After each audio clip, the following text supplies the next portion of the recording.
تازه او د پرمختګ خبر د افغان نیوز قدرمنو لیدونکو په مکړې د نن ورځې تازه او د پرمختګ خبر ته د افغانستان هرات ولایت د اتم ځل لپاره د زعفرانو ګل د ملي جشن کوربه دی.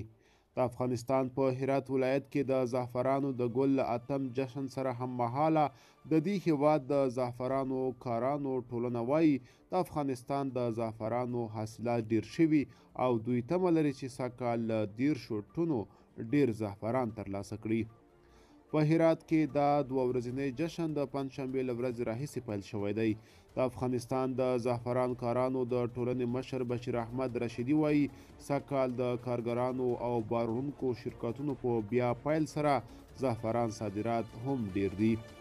هغه ازادي راډیو ته وویل موږ محصولات راټولوو او له نیکه مرغه سږکال به له 10 ټنو زیات زعفران ولرو. د همکارو مؤسسو او اړوندو دولتي بنسټونو هم ملاتړ لرو کوم چې په دې برخه کې فعالیت لري او له نیکه مرغه د تیر کال په پرتله سږکال موږ له دې فصل مخکې د ډیرو صادراتو شاهدان وو. د افغانستان زعفران چې سره زر هم ګڼل کیږي د نړۍ په بازارونو کې ډیر پیرودونکي لري. که څه هم په هرات کې د زعفرانو یو شمیر کروندګر او د زعفرانو د شرکتونو مسؤلان د زعفرانو د بیې له لوړېدو خوښ دي خو بیا هم د دوی په خبره د صادراتو لوړ لګښت او نړیوال بازار ته د خلکو کم لاسرسی د دوی د سوداګرۍ پر وړاندې لوی ننګونې ګڼي.